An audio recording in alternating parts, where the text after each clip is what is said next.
It was Christmas on the island of Sodor. All the engines were working hard. Thomas and Toby were busy carrying people and parcels up and down the branch line. Everyone was happy. Only the coaches, Annie and Clarabelle, were complaining. It's always the same before Christmas, they groaned. We feel so full, we feel so full. Oh, come on, said Thomas. Where's your festive spirit? Christmas Day is almost here. By the side of the track was a lonely little cottage with a familiar figure waving to them. It's Mrs. Kindly, whistled Thomas. Peep, peep, Happy Christmas. Thomas always felt better for seeing her. Christmas just wouldn't be Christmas without Mrs. Kindly. When work was over, Thomas went to see the other engines. All their coats had been polished. Ha, said Gordon, just look at us. Your driver will have to work fast to get you as smart as us. Never mind that, replied Thomas. I've something important to say. Do you realize it's a whole year since Mrs. Kindly saved us from a nasty accident? You remember when she was ill in bed and... Yes, of course, interrupted Edward. You told us how she waved her red dressing gown out of her window to warn you about a landslide ahead. And you and Toby gave her presents, Percy joined in. And the Fat Controller sent her to Bournemouth to get better. But, said James and Henry together, the rest of us have never thanked her properly. Exactly, said Thomas. So now I think we should all give her a special Christmas party.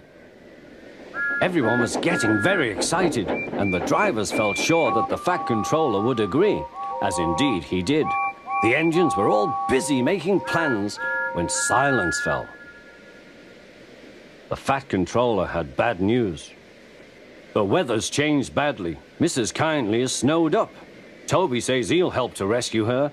You must help too, Thomas. There's no party unless you do. Thomas hated snow, but he said bravely, I'll try, sir. We must rescue her. We must. There's a good engine. You and Toby will manage splendidly. Thomas charged the snowdrifts fiercely.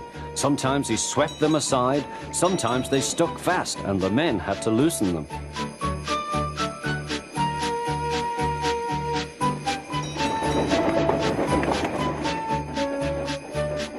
But at the cutting near the cottage, they could go no further.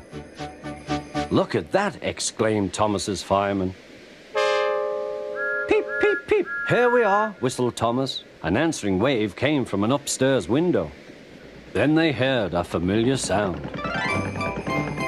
That's Terence, said Thomas. He's come to help too. Sure enough, Terence had a snowplow and was working hard to clear a path to the railway line in safety. At long last, the rescue was complete. Percy took the tired workmen home. Terence said goodbye to Mrs. Kindly and promised to take care of her cottage as he watched them all set off. The engines made good time. No more snow had fallen, but the yard was dark. Thomas's heart sank.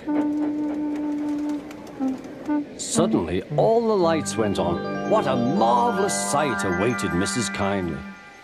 Well done, said the Fat Controller. I'm really proud of you all.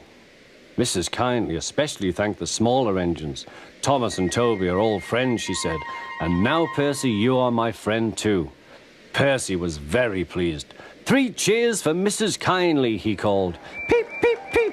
They all whistled. We wish you a Merry Christmas. We wish you a Merry Christmas. We wish you a Merry Christmas and a Happy New Year.